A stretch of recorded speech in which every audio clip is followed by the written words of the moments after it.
Assalamualaikum warahmatullahi wabarakatuh. Selamat malam ayah bunda semua di seluruh Indonesia. Berjumpa kembali di Instagram Live Anak Berkebutuhan Khusus dan podcast Anak Berkebutuhan Khusus.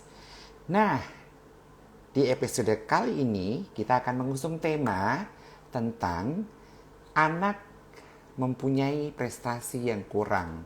Apakah ia lambat belajar, disleksia, atau bahkan ADHD.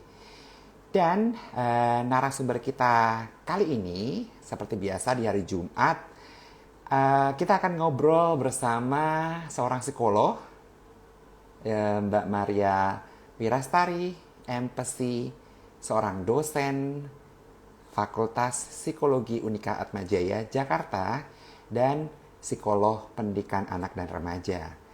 Nah, kali ini memang berbeda di jam 20 waktu Indonesia bagian Barat karena ada kendala teknis tadi di sebelumnya.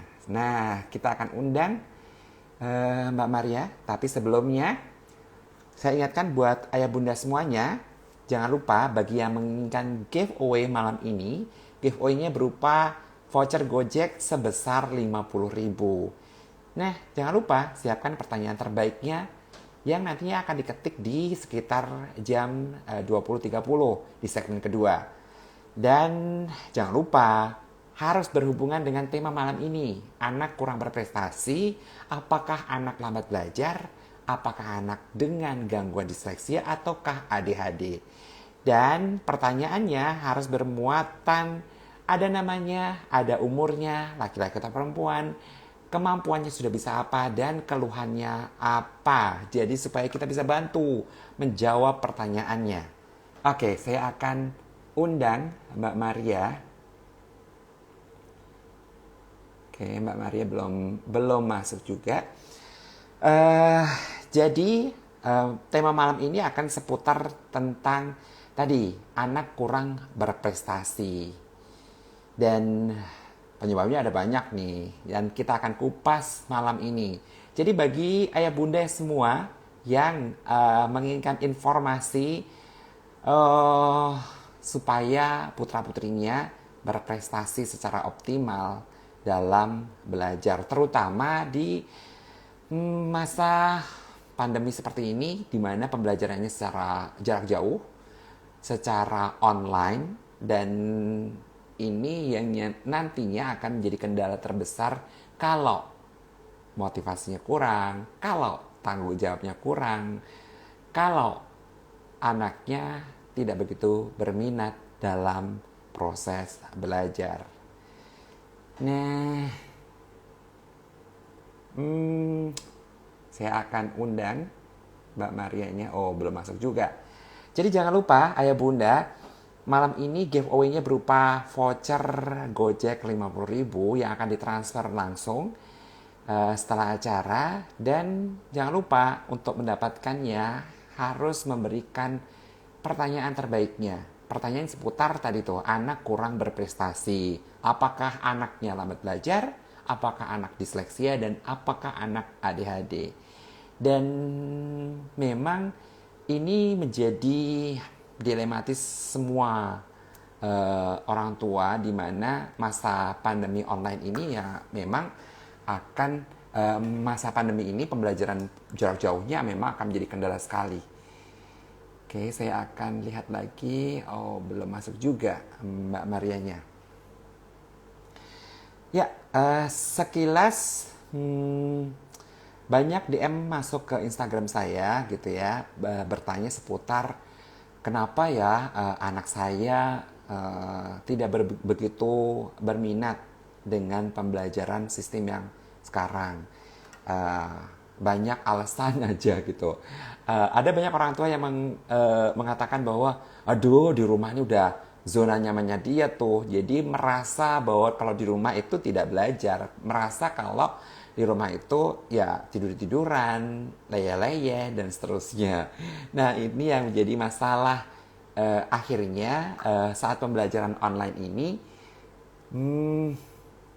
sebuah usaha besar untuk membuat anak bangun pagi, untuk membuat anak standby di depan komputer dari pagi sampai siang, terutama anak-anak yang sudah usia sekolah dasar gitu ya. Itu yang menjadi kendala terbesarnya.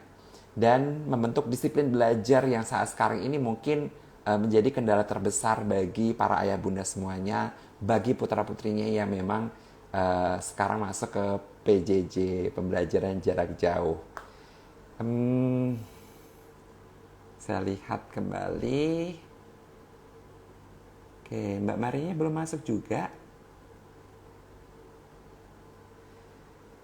Ya, oke, ya, ini Mbak Maria sudah masuk nih. Oke, jadi malam ini kita akan ngobrol-ngobrol sama Mbak Maria seperti biasa. Apa kabar Mbak Maria? Baik, Pak. Agak susah ya masuknya ya. Iya, Oke, karena sudah menunggu-nunggu nih ayah bunda semua di rumah. Bagaimana kalau kita mulai? siap, Pak. Oke. Ya, Mbak Maria, tadi saya sudah kasih opening gitu ya, bahwa di pembelajaran sekarang ini, terutama PJJ, pembelajaran jarak jauh, sistem online, itu menjadi kendala terbesar bagi ayah bunda, bahkan mungkin para teacher semua gitu ya di rumah, para teacher semua di sekolah-sekolah merasa bahwa akhirnya akan sulit sekali mengontrol perilaku dan berdampak pada prestasi belajarnya. Ada yang Iya, submit tugasnya telat lah, ada yang anaknya dulu rajin nih waktu offline, tapi ternyata setelah online itu kok jadi turun prestasinya dan seterusnya. Nah, jadi kita malam ini akan membicarakan tentang anak kurang berprestasi di pembelajaran sekarang ini. iya, Jadi mungkin para orang tua, para parents semua perlu infokan gitu ya. Sebenarnya apa saja sih yang harus diwaspadai pada tadi kurang berprestasinya anak dalam mencapai prestasi pembelajaran tadi, dan kemungkinan tadi tuh apakah lambat belajar, apakah disleksia, apakah ADHD. Oke, Mbak Maria, iya. waktu dan tempat saya persilahkan. Iya, nah, sebenarnya, bener banget ya, Pak, sekarang tuh banyak yang berubah, anak yang tadinya, Mm-mm. berprestasi bisa nggak berprestasi, yang tadinya happy Ya, sekali sekolah, sekarang bisa sangat nggak happy gitu. Nah, ah, memang karena perubahan, jadi emang perlu banget adaptasi. Nah, salah satu ciri yang kita perlu cek, yang pertama kan biasanya mm-mm, paling kelihatan itu di nilai kan. Kalau misalkan mm-mm, nilainya mm-mm. turun gitu ya, nah ini udah salah Ya, satu tanda gitu. Itu yang paling ya, paling paling gampang dilihat lah gitu ya. ya, Terus betul. dicek juga ini nilai turun di pelajaran tertentu atau di semuanya Mm-mm, gitu. Nah, kalau misalkan di pelajaran tertentu mungkin kan berarti problemnya hanya di pelajaran itu aja gitu. Nah, kalau di mm-mm, semua mungkin emang problemnya lebih menyeluruh gitu. Nah, lalu mm-mm, biasanya anak-anak ini kalau misalkan memang mereka punya kesulitan itu biasanya akan ada keluhan dari guru. Jadi kalau mm-mm. sampai guru mengeluh ke orang tua, nah ini beware ya, Iya, waspada. Nah, berarti ada sesuatu nih gitu. iya, Lalu betul. biasanya orang tua kan mendampingi nih di rumah gitu Mm-mm, ya. Nah, bisa jadi juga keluhannya justru dari orang tuanya gitu. Jadi mungkin orang mm-mm, tuanya ngerasa kok susah banget sih nih dampingin anak ini gitu ya. mm-mm, Kok mm-mm, dijelasin begini begitu kok nggak ngerti-ngerti gitu ya. Bisa jadi mm-mm, ini juga tandanya bahwa anak punya kesulitan nih dalam belajar. Terus bisa juga justru keluhannya keluar dari anaknya gitu ya. Bisa aja anaknya yang mm-mm, mm-mm, kayaknya kok marah-marah gitu setiap kali mau ke apa mulai sekolah tuh males atau malah ada yang sampai mm-mm, tanda-tanda fisik ya sakit mm-mm, perut lah gitu ya atau beser mm-mm, lah gitu ya ada ya tanda-tanda kayak mm-mm. gitu. Nah, Betul. itu bisa banget juga anaknya Heeh, sendiri yang heeh, mengeluhkan gitu. Nah, jadi ini sih heeh, yang parents perlu perhatikan gitu ya. Nah, mungkin kalau dari guru yang bisa dicek juga adalah anak-anak ini ketika sekolah online mereka buka kamera nggak gitu ya. Itu salah mhm, satu mhm. tanda gitu ya. Terus bisa juga dicek dari ketika ditanya itu apakah bersemangat atau enggak. Kemudian Mhm, submit tugasnya on time atau enggak gitu atau banyak terlambatnya. Terus bagaimana dengan interaksi dengan teman-temannya, itu adalah tanda-tanda yang perlu kita perhatikan sebenarnya. Ini Mm-mm. anak ini masih oke-oke aja atau udah mulai ada masalah nih dengan belajarnya Mm-mm. gitu. Mm-mm. Ya, tadi kan kalau dari teachers kan seringkali yang didapatkan adalah submit tugas yang terlambat, terus mungkin nggak buka kamera, Iya.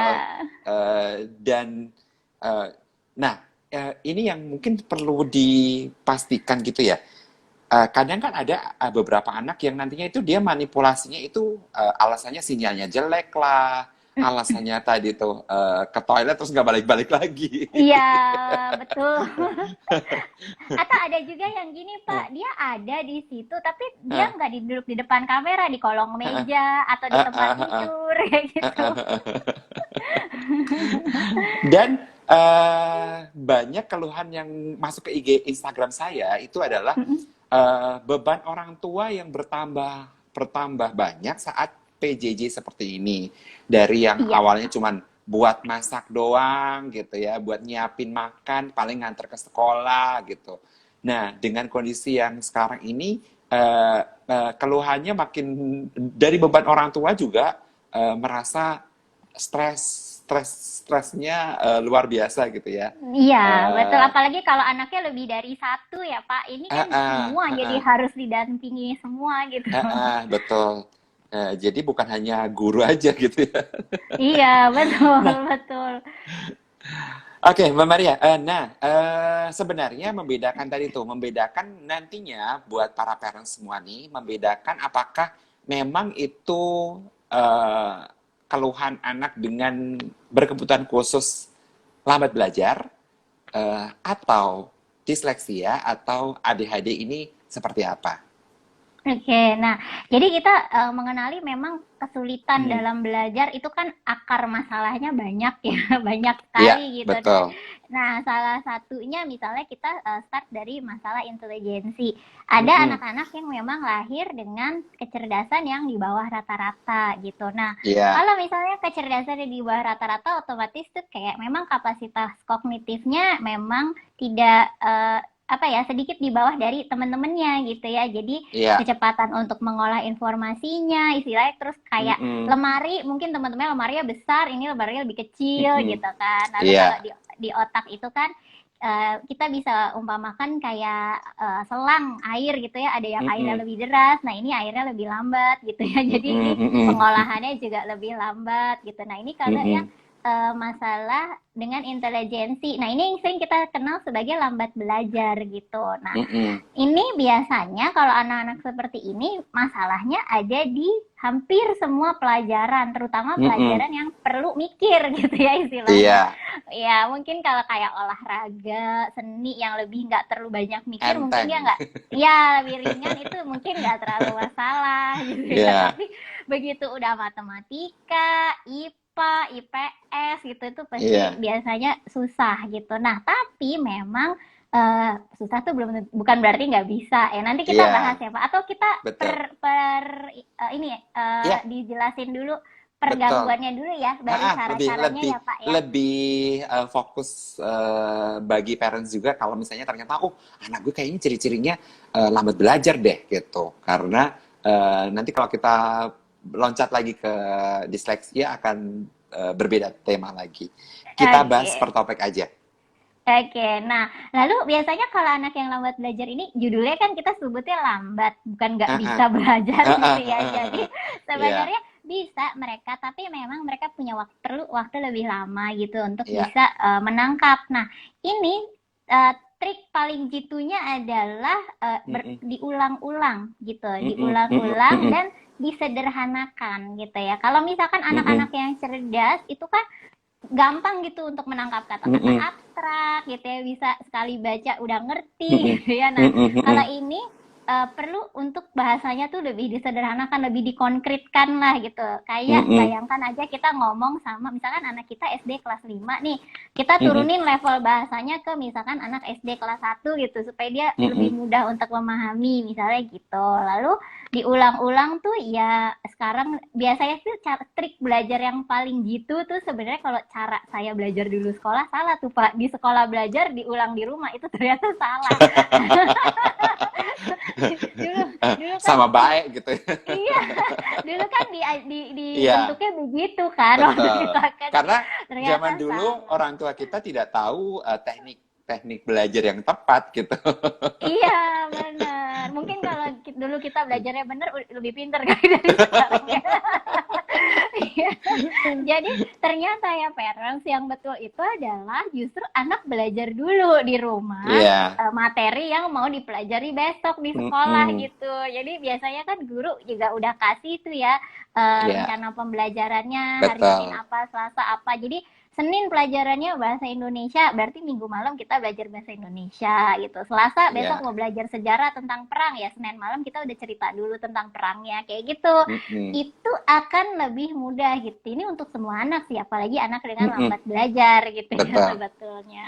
Iya. Nah, itu sih garis besarnya kalau untuk lambat belajar. Nah, Oke.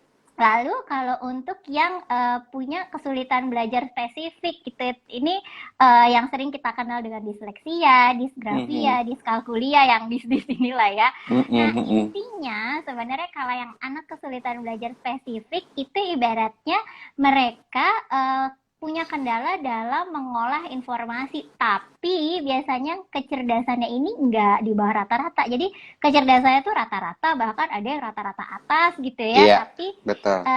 ibarat kayak kita kan kalau mengolah informasi itu kan informasi masuk ke otak, di otak Mhm. diolah, dari otak dikeluarkan lagi gitu ya. Nah, ini Mhm. mereka kendalanya ada di salah satu area gitu, area pengolahan informasinya. Jadi Iya, uh, yang keluar kan tampaknya tuh kalau disleksia itu kan kesulitan di membaca, kalau di iya. grafia di menulis, kalau di Menulis, kalkulia di berhitung. hitungan. Nah, jadi mereka misalkan sulit membedakan huruf nih B sama D, P sama Q gitu ya. Iya, Tapi jadi mereka melihat gitu, melihat hurufnya benar bentuknya gitu kan. Jadi bukan karena salah salah baca sebenarnya gitu. iya, Tapi mereka kayak susah untuk memaknai gitu loh. Kayak misalkan iya, kita nih kita nggak bisa bahasa Mandarin, nggak bisa bahasa Jepang, tapi kita lihat tulisan Mandarin kan bingung ya, ini apa sih iya. artinya gitu. Nah, itu bayangannya kayak anak-anak disleksia itu kira-kira kayak gitu. Mereka ngelihat huruf A B C tuh kayak kita ngelihat tulisan Mandarin gitu sebenarnya karena Iya, kita kayak nggak bisa gitu menghubungkan iya. oh kalau Tidak tulisannya paham. begini nggak paham ini huruf D ini huruf D gitu. Iya. Nah itu yang membuat mereka itu karena biasanya yang jadi kendala tuh gini, kita kan di sekolah masih mengandalkan semua belajarnya pakai baca kan, harus baca Mhm. buku gitu. Ini yang membuat dia jadi sulit gitu bahwa kalau dia nggak bisa baca otomatis dia nggak bisa belajar. Tapi Mhm. anak-anak ini misalnya nih memang dia kesulitan di membaca gitu ya disleksia. Tapi kita sampaikan informasinya, kita kasih pelajaran ya nggak disuruh dia baca, kita terangkan atau misalnya kita kasih video ngerti mereka gitu loh. Jadi sebenarnya Iya, cuma betul. cara cara belajarnya aja gitu Cara, yang iya, perlu. betul. Jadi sebenarnya dan anak-anak ini seringkali nggak teridentifikasi ya, nggak terdeteksi sih di Betul. sekolah banyak gitu ya. Ciri-cirinya tuh salah satunya ya kalau misalkan parents penasaran kelihatan di misalnya tulisannya jelek. Terus kalau misalkan bacanya tuh lambat gitu. Jadi uh, kayak masih bacanya satu-satu gitu. Padahal mungkin udah SD kelas 4 apa kelas 6 gitu ya. Iya, Atau misalnya dia udah baca nih, tapi ketika udah selesai baca, dia kita minta untuk oke tadi kamu baca ceritanya tentang apa, terus dia bingung gitu, kayak comprehension ya, jadi kayak nggak paham gitu loh apa yang dia baca gitu, padahal udah baca berkali-kali gitu. iya, Tapi giran kita ceritain, dia langsung bisa cerita ulang gitu kan. Itu iya. anak-anak disleksi tuh kira-kira tuh cirinya kayak gitu. Iya, jadi kalau nanti berhubungan dengan visual atau penglihatan itu mengalami keraguan-raguan dalam penangkapan nih parents nih. Jadi seringkali kalau di istilahnya psikologi namanya adalah persepsi. Jadi Mm-mm. gangguan persepsi itu yang mendasari pada anak disleksia mengalami akhirnya keraguan-raguan dalam membaca. Saat membaca pun kadang ada misread atau salah baca gitu. Dan akhirnya berdampak pada pemahaman membacanya yang dia bisa baca tapi nggak ngerti apa makna dari yang dibacanya gitu. Itu ya Mm-mm. Mbak Maria ya. Iya, Eh, betul sekali. nah, tipsnya nih Mbak Maria, tadi ciri-cirinya, nah tipsnya untuk anak disleksia ini bagi parents seperti apa? Oke, tipsnya adalah mungkin bisa kita ubah cara belajarnya sih terutama gitu ya. Kita tidak memaksa dia untuk membaca, tapi kita misalkan menceritakan gitu, atau kita menyajikan dengan video, dengan praktek gitu, dengan diskusi. Nah, itu salah satu salah satu cara yang cukup cukup mudah Iya, sih sebenarnya. Lalu iya. kita yang pasti nggak boleh maksa gitu. Itu yang penting sekali sih. Tidak boleh memaksa karena masa kamu Mm-mm. umur segini masih belum lancar baca, kamu harus bisa, teman-teman kau bisa gitu. Itu sebaiknya nggak dilakukan gitu ya, karena kita harus ingat dia dia nggak pengen loh punya otak yang seperti ini gitu loh. Anak ini mereka Iya. diberikan gitu sebenarnya, dan dipaksa juga nggak bisa. Ibaratnya kayak ya kita memaksakan komputer yang udah rusak gitu ya untuk kerja gitu kan, nggak bisa gitu. Nah, jadi memang dipaksakan tuh nggak bisa sih. Jadi emang dimotivasi yang betul. Jadi kita Hmm. usahakan untuk memotivasi. Oke, kamu susah ya kalau misalkan baca. Coba deh kita pakai cara ini. Kamu dengerin mama ya. Mama coba terangkan. Misalnya kayak gitu. Dan biasanya Mm-mm. komunikasikan dengan guru sih. Kadang-kadang orang tua udah paham nih Pak, tapi gurunya gitu yang kalau kalau PJJ kan biasanya case-nya gitu, orang tua kan memang lebih paham ya Iya. sama anaknya gitu ya. Jadi memang harus dikomunikasikan juga ke gurunya gitu. Jadi bilang sama gurunya, Bu, kalau di kelas jangan dikasih giliran dia untuk baca gitu, karena itu akan bikin dia sedih misalnya kayak gitu. Mm-mm. Nah, lalu motivasi-motivasi yang kayak oke, kamu bisa kok gitu, disemangatin kayak gitu, karena anak-anak disleksia itu anak-anak dengan kesulitan belajar biasanya mereka ya minder gitu, dan mereka seringkali juga dibully sama teman-temannya gitu, dianggap Mm-mm. bodoh, dianggap nggak ngerti gitu, padahal bukan nggak ngerti, tapi caranya aja yang salah gitu Yang berbeda sebenarnya. gitu ya Mbak Maria ya. Betul. Ya, dan bagi para parents itu lebih banyak melakukan membantu anak dengan disleksia dengan pembelajaran sistem multisensori namanya. Ya. Jadi memanfaatkan sensori-sensori yang lainnya, auditori atau experience learning itu akan membantu untuk anak disleksia untuk belajar lebih efektif di pembelajarannya gitu. Iya. Oke, Mbak Maria, ada lagi yang disampaikan untuk disleksia? Disleksia sih kurang lebih gitu. Bisa juga Oke. dibantu dengan warna-warni Mm-mm. spidol, itu Mm-mm. gambar-gambar kayak gitu sih Ya, biasanya bisa betul. membantu. Ya. Oke. Nah, sekarang ke anak dengan hiperaktivitas, gangguan konsentrasi tuh. Oke. Nah, kalau ini kita sebenarnya udah banyak bahas ya, tapi kita Ah, bahas ah. lagi ya Pak ya. Jadi kalau yang ADHD itu memang problem ada di konsentrasi. Jadi Ya. kalau istilahnya memang mereka tidak bisa selama teman-temannya gitu ya untuk Mm-mm. konsentrasi. Nah, cuman memang di sistem pembelajaran kita itu tuntutan konsentrasinya tuh memang lebih tinggi dari kemampuan anak gitu Iya. sebenarnya ya.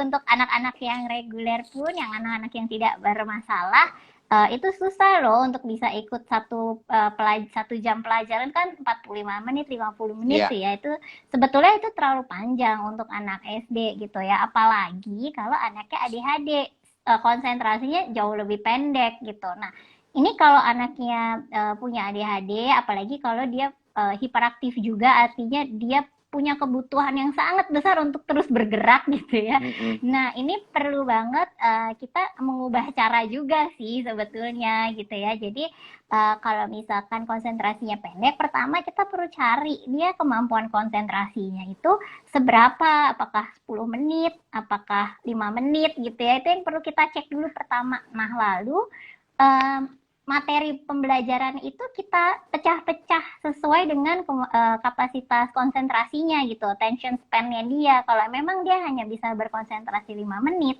ya udah kita cerita selama 5 menit atau kita minta dia mengerjakan tugas 5 menit. Habis itu dia dikasih break. Kalau misalkan dia punya energi yang sangat banyak tadi, dalam breaknya itu ya dia harus bergerak gitu. Nah, setelah dia break dan bergerak, baru kita kembalikan dia lagi ke materi pembelajarannya, ke tugasnya, balik melakukan tugas lagi, belajar lagi. Nanti udah 5 menit, break lagi gitu ya. Pokoknya begitu.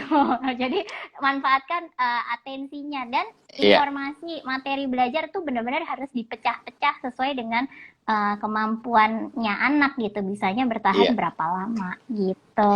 Ya, nah kalau ternyata guru tidak mengerti dan tidak memahami tentang keunikan anak seperti ini nih, Mbak Maria, terutama Mm-mm. gini nih, banyak sekolah yang indikator anak belajar baik adalah di depan kamera selama misalnya sesi pelajaran 2 kali 45 menit misalnya gitu.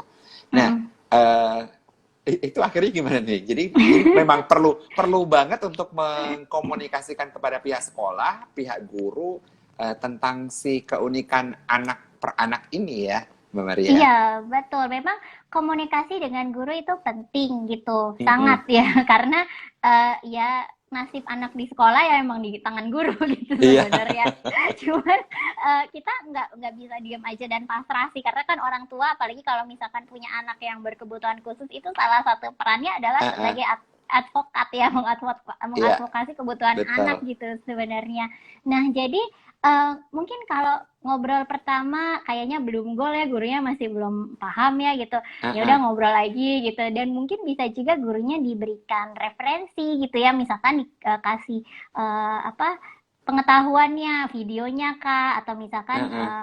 materi tentang ini loh bu, anak ADHD tuh kayak gini gitu. Saya tuh bukannya pengen anak saya dikasih excuse, tapi emang dia nggak bisa ngikutin gitu ya.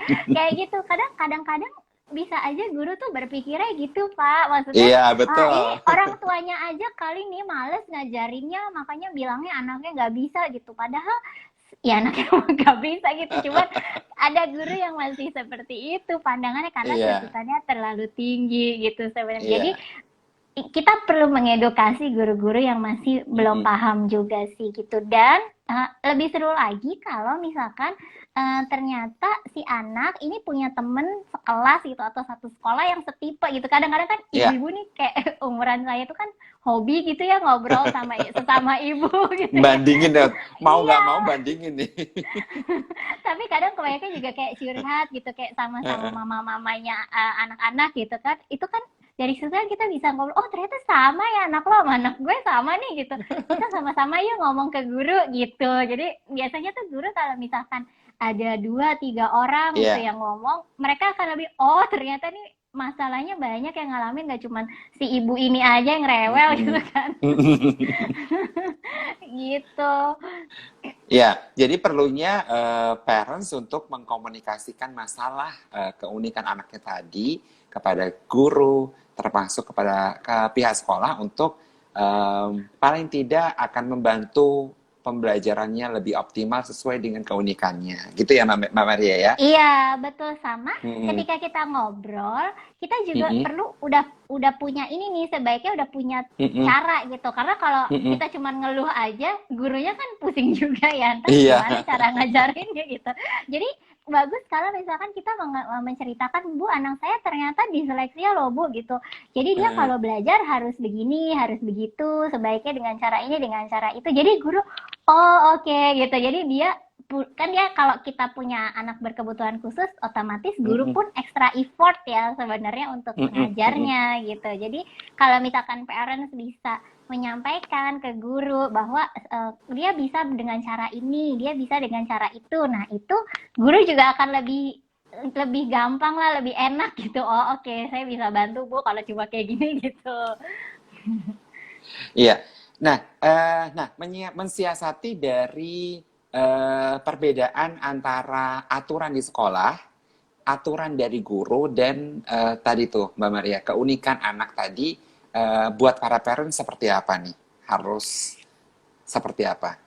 Oke, nah sebenarnya memang aturan di sekolah ini juga sesuatu yang Mm-mm. rumit sih ya, karena sekolah kan Mm-mm. menjalankan sesuatu yang memang sesuai dengan kurikulum gitu ya, dan Mm-mm. kurikulum nasional itu kan memang tuntutannya kan agak tinggi sebenarnya ya, Iya. apalagi untuk anak-anak spesial. Nah, sebetulnya ada cara yang kita sebut dengan IEP, itu si Mm-mm. Individual Mm-mm. Educational Program. Artinya Mm-mm.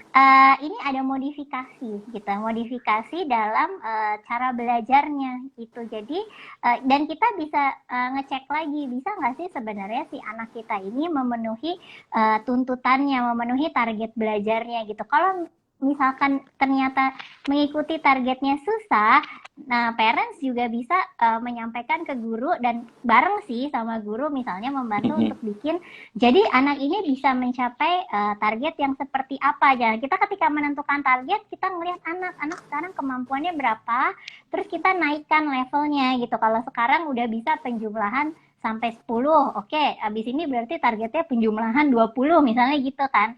Iya. Sementara mungkin teman-teman yang lain udah sampai penjumlahan 50 gitu. Nah, kita nggak bisa nih maksakan untuk dia bisa sampai penjumlahan 50 kalau penjumlahan 20 aja belum kan istilahnya gitu. Iya, Jadi emang betul. harus dinaikin satu-satu gitu ya, dari targetnya disesuaikan dulu dengan anak, baru caranya apa nih yang bisa dilakukan. Mungkin metodenya beda. Kalau anak-anak yang lain mungkin cukup dengan dijelaskan dengan visual, ditulis di papan terus diomongin gitu. Nah mungkin Mm-mm. kalau anaknya disleksia mungkin dia harus pakai benda-benda konkret dulu gitu ya Mm-mm. misalnya.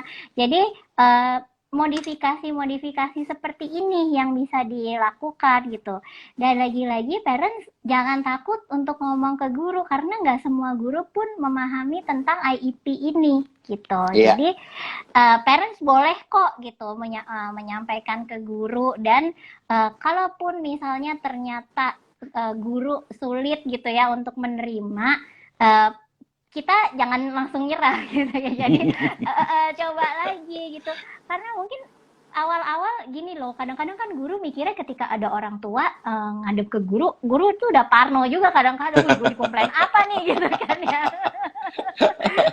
Jadi Aduh, kayak jangan-jangan. kayak menganggap bahwa ini orang tua toksik banget nih. Iya, bener.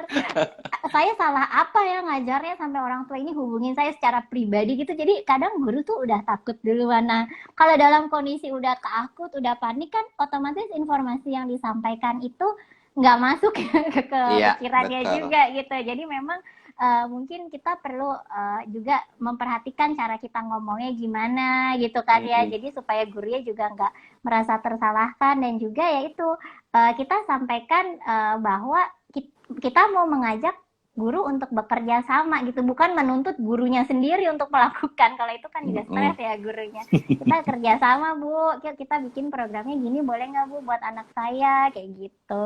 Dan kadang guru juga perlu diberikan pengetahuan gini, ini kalau anak saya bisa terbantu nih bu dengan cara seperti ini, saya rasa anak-anak yang lain pun bisa terbantu juga loh gitu. Jadi misalnya kita mengusulkan gimana kalau belajarnya pakai video. Nah, ini kan mungkin anak disleksia akan terbantu, anak ADHD akan terbantu, dan anak-anak reguler pun akan lebih happy gitu ya nonton Iya, video daripada cuman didongengin sama gurunya gitu. Karena betul. multisensori itu tadi kan Iya, sebenarnya gitu. betul. Oke, Mbak Mari, sekarang sudah masuk ke segmen kedua. Saatnya kita akan jawab pertanyaan-pertanyaan yang sudah masuk nih. Kita akan track ke atas.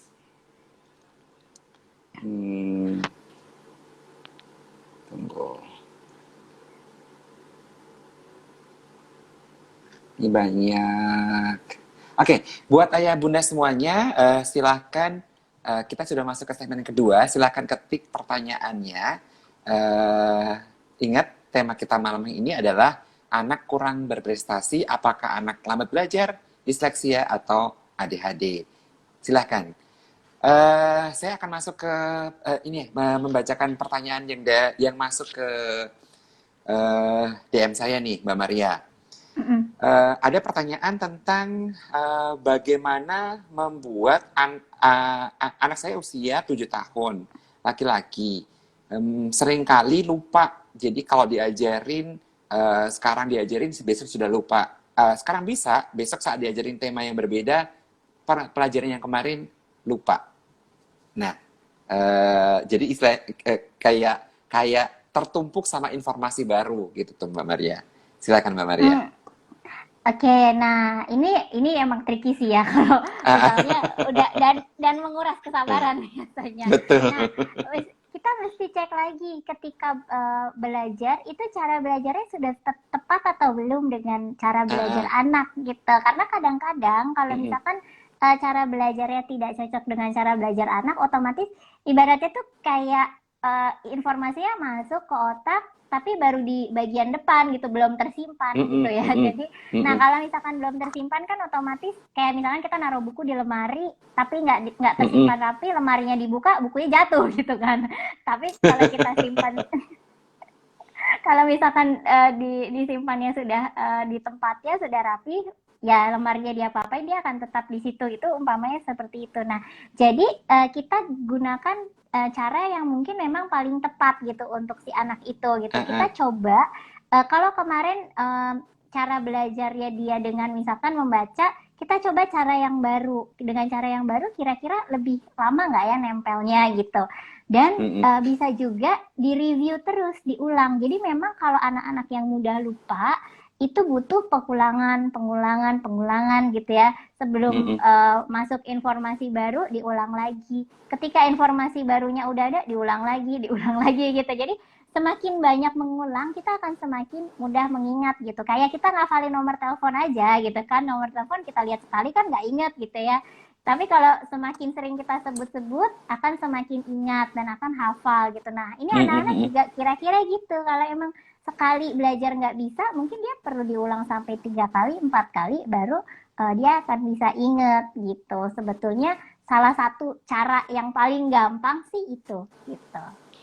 Oke, jadi intinya sebenarnya adalah satu yang pertama adalah cari cara belajar yang tepat ini Mbak Maria ya. Jadi mungkin akan disesuaikan juga dengan gaya belajar mereka gitu ya. Ya, betul.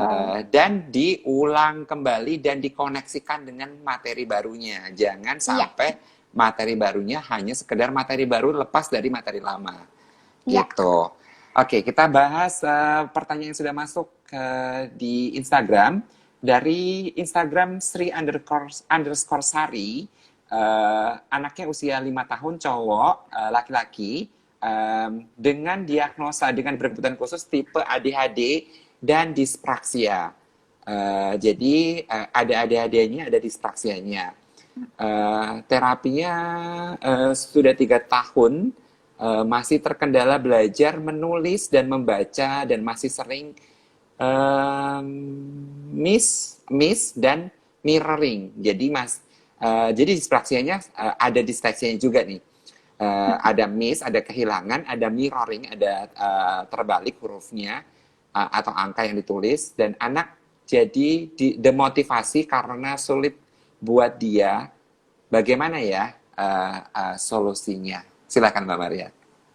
Oke, nah ini tricky. Kita pertama kali cek terapi 3 tahun, terapinya apakah sudah terintegrasi dan udah lengkap atau belum ya. Kalau misalkan udah 3 tahun terapi tapi kayaknya progresnya masih belum banyak, ini kan tanda tanya juga ya Pak ya sebetulnya gitu.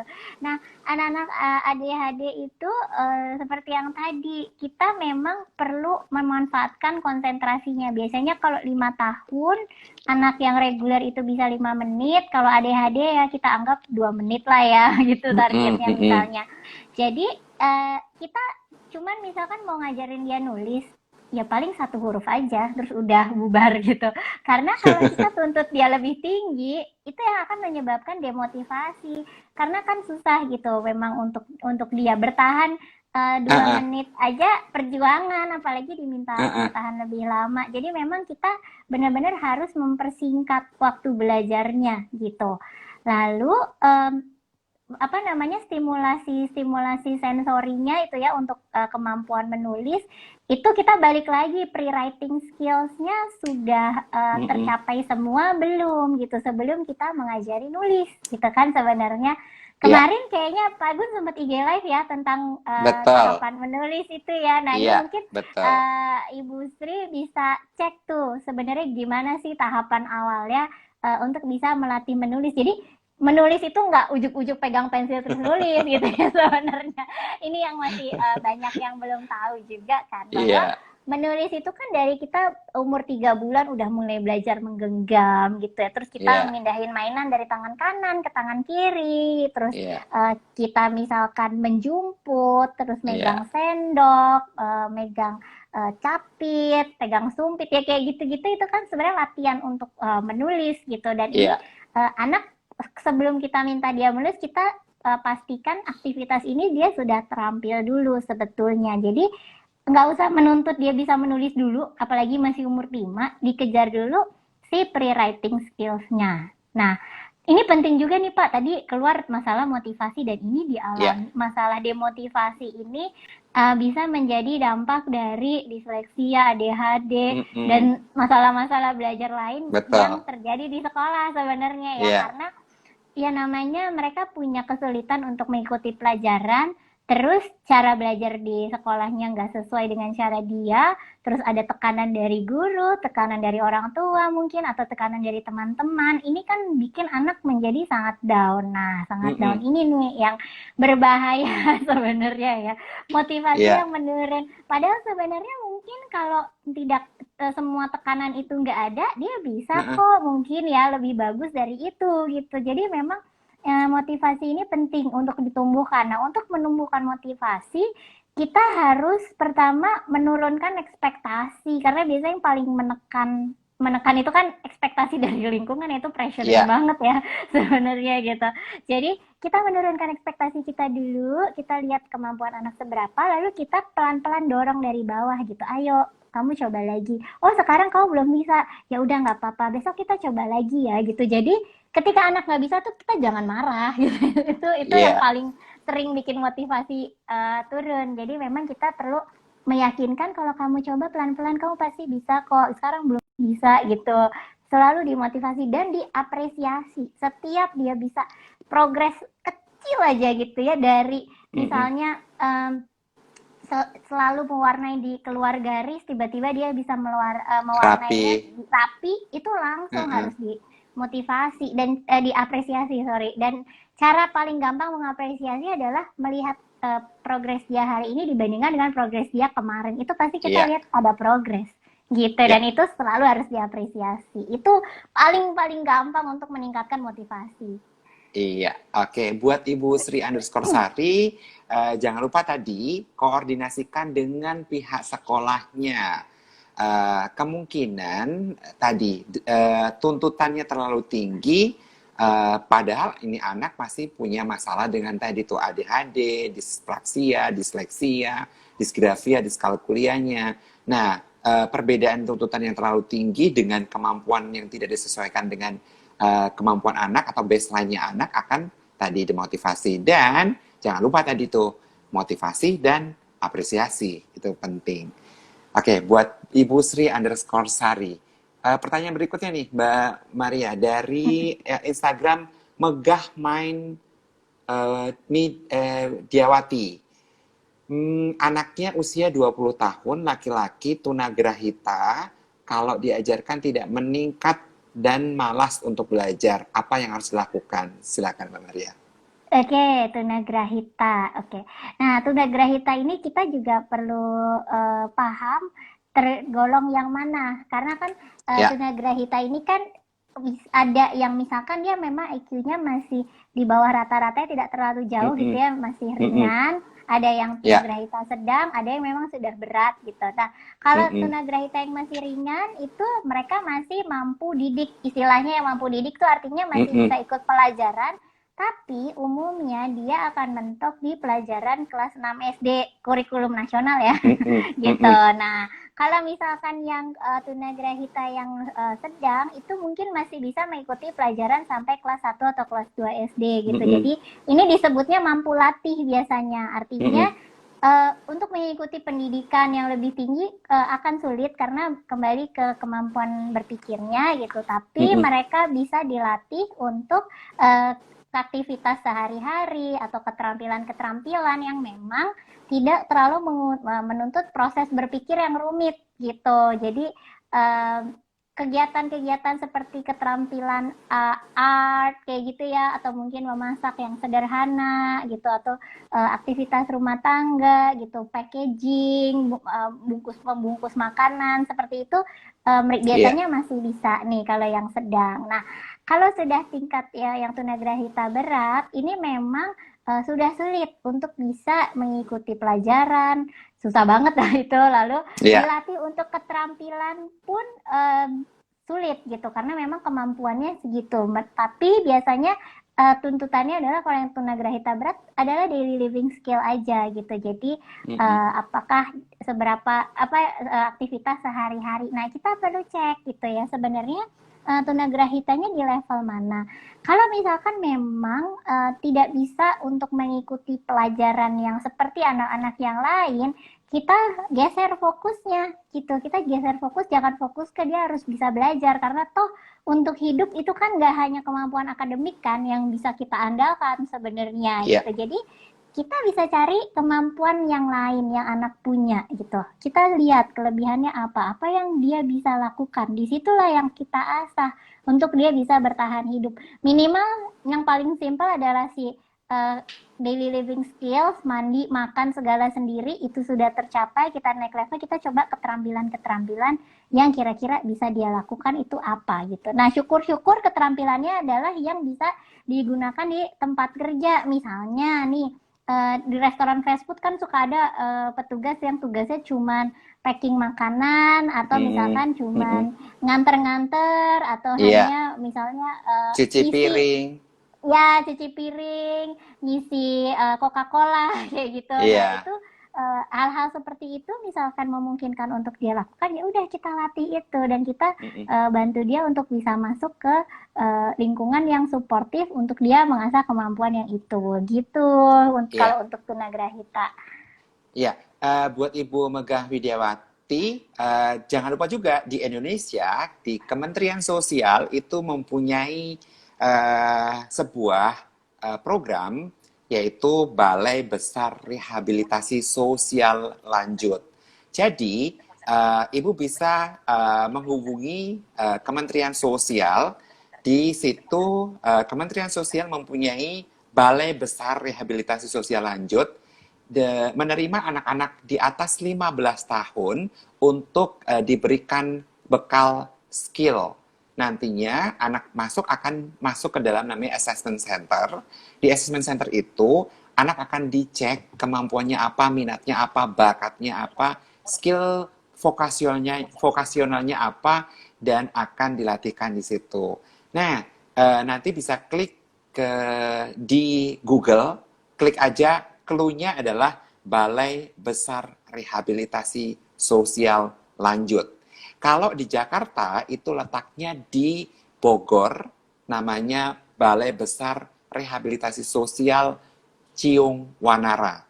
Kalau di kota-kota lain, nanti bisa klik di Google, di daerah Jawa Tengah itu ada di Temanggung, Balai Besar Rehabilitasi Sosial Lanjut Temanggung, dan lainnya.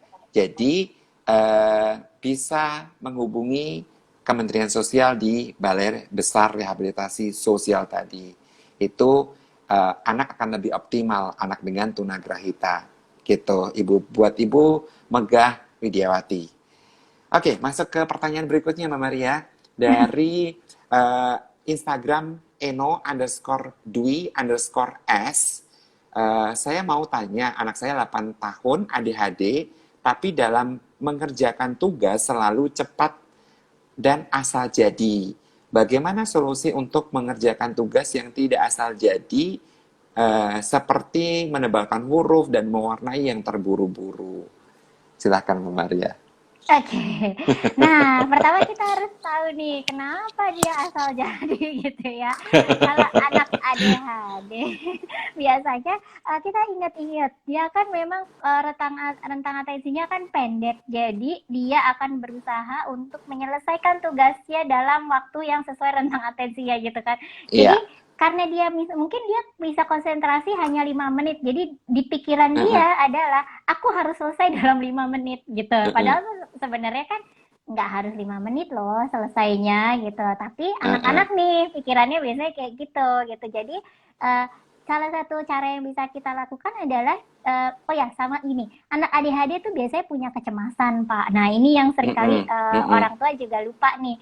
Jadi mereka itu cemas kalau dalam 5 menit ini misalnya atensinya 5 menit ya 5 menit dia heeh, tugasnya belum selesai gitu. Terus dia karena mungkin sudah merasa nih dia nggak kayak teman-temannya, itu dia juga cemas bahwa kalau misalkan tugasnya dia nggak selesai, nanti dimarahin guru, diajak temennya, atau bisa juga dia tuh udah nggak tenang gitu ya, karena pengen buru-buru bergerak gitu. Jadi yang heeh, namanya harus ngerjain tugas duduk tuh, aduh gimana nih gitu kan. Nah heeh, ini yang kita harus ingat. Jadi salah satu cara yang bisa dilakukan adalah kita beritahu ke anak gitu, ini nggak harus selesai sekarang gitu. Jadi kamu misalkan mewarnai bus misalnya mewarnai bis itu kan mungkin heeh, makan waktunya kalau idealnya mungkin 10 menit atau 15 menit kita bisa heeh, bilang ini nggak harus cepat kok kamu selesainya, kamu boleh warnain uh, pintunya dulu, abis itu kamu boleh main, abis itu kamu boleh warnain rodanya, abis itu kamu boleh warnain bagian yang lain misalnya gitu. Jadi kita heeh, pecah-pecah kira-kira dalam rentang atensinya anak dia bisa selesai seberapa. Jadi kita encourage dia untuk kerjakan kamu 5 menit ya ibu kasih waktu gitu, mami kasih waktu kamu mengerjakan mewarnai rodanya 5 menit. Jadi pelan-pelan aja nggak usah buru-buru gitu.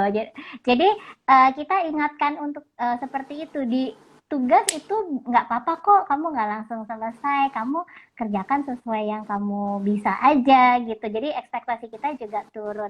Menebalkan huruf juga gitu, kita menebalkan huruf misalkan kata sapi. Kalau kira-kira dalam rentang atensi anak dia baru bisa menebalkan huruf S-nya aja, ya udah S, habis selesai huruf S nanti kita main. Jadi dia semangat, ayo hati-hati ya mengerjakannya. Misalnya kayak gitu. Bisa heeh, juga kita kasih ini reward juga gitu. Dan kadang-kadang anak tuh juga nggak terbayang sih standar yang diminta orang tua atau yang diminta guru tuh seberapa gitu, seperti apa sih yang diinginkan, itu kita juga bisa sampaikan gitu. Misalkan mami pengennya kamu mewarnai di dalam garis gitu, tapi nggak harus semuanya diwarnai misalnya kayak gitu. Jadi anak disederhanakan, tuntutannya tuh disederhanakan dulu, lalu disesuaikan juga dengan kemampuan anaknya gitu. iya. Jadi buat Ibu Eno underscore Dwi underscore S tadi penting sekali untuk melihat kapasitas anaknya baseline-nya seberapa. Nah, dari situ dipecah-pecah menjadi bagian-bagian kecil sesuai dengan baseline tadi. Dan jangan lupa Bu Eno, anak dengan ADHD perlu aktivitas namanya sensori proprioceptif yang berhubungan dengan menekan jadi melompat, mendorong, melempar sesuatu ke arah depan, ke arah atas, itu akan membantu untuk sendinya lebih stabil.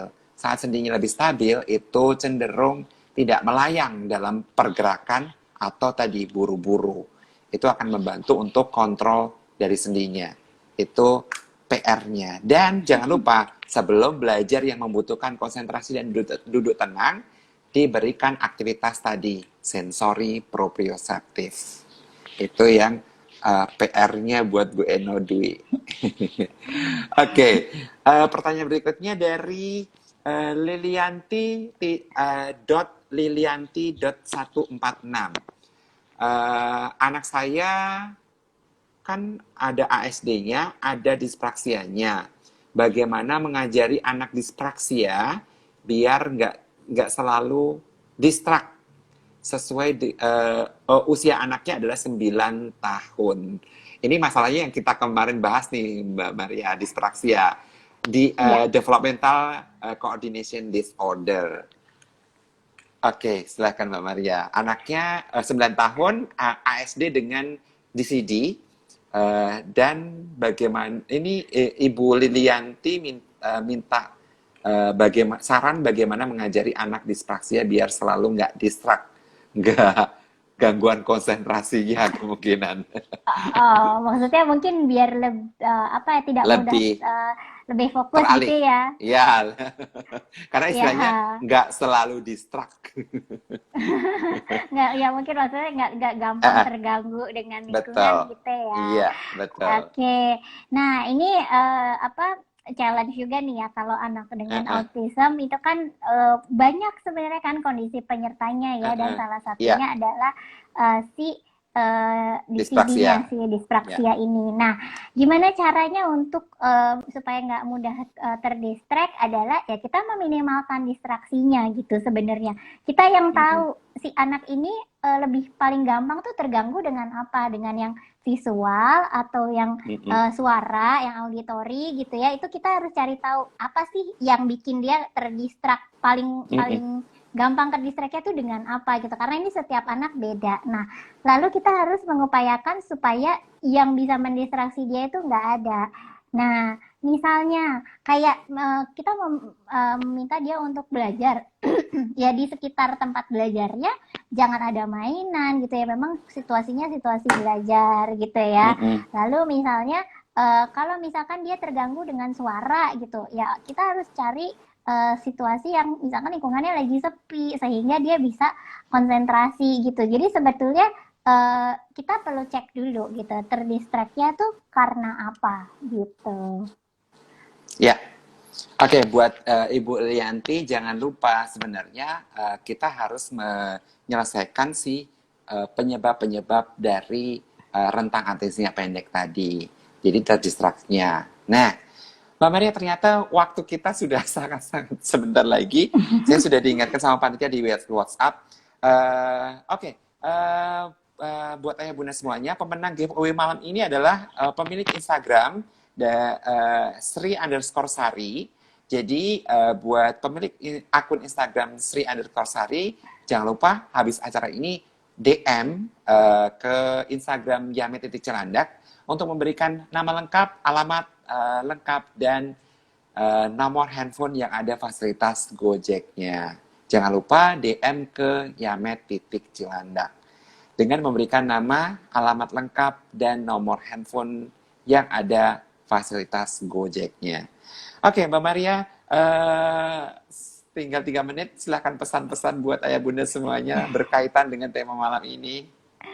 Oke, nah untuk parent semuanya, kita ketika menemukan anak kita mengalami kesulitan untuk belajar, yang pertama jangan marah dan jangan kecewa sama anak Mm-mm. gitu. Karena kita harus ingat ketika anak kita lahir dengan kondisi spesial, dia tidak pernah minta untuk dilahirkan dalam kondisi seperti itu. Jadi Spesial, iya. ya, jadi kita pertama memang harus menjadi temannya. Kita yang harus Mm-mm. memberikan support, memberikan apresiasi, memberikan motivasi selalu gitu dan cek kesulitannya ada di mana, lalu Mm-mm. baru kita bisa menemukan caranya dan kreatif itu adalah kuncinya untuk bisa menemukan cara belajar yang Mm-mm. paling pas untuk anak kita gitu. Iya.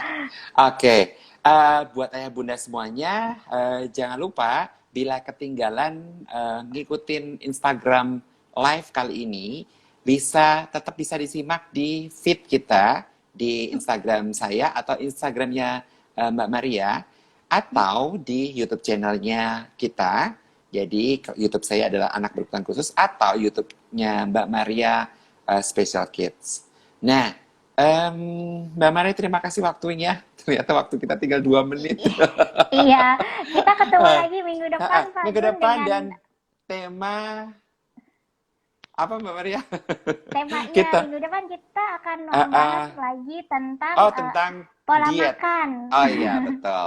Jadi ayah bunda semua jangan lupa minggu depan di hari Jumat kita temanya adalah mengatur pola makan untuk anak berkebutuhan khusus. Nah, ini yang paling banyak ditanyain juga. Kebetulan hari ini saya membahas tentang kemarin juga membahas tentang pola makan untuk anak adik-adik, ternyata responnya luar biasa. Respon ternyata orang tua baru tahu tuh, oh ini nggak boleh, oh itu boleh, oh ini nggak boleh. Iya, Oke. jadi kita Heeh, akan kupas minggu heeh. depan ya Pak semuanya. Betul. Ya. Oke Ayah Bunda semuanya, Mbak Maria terima kasih waktunya. Kita pamit ke Ayah Bunda semuanya. Terima kasih, selamat malam Terima semuanya. kasih, selamat malam.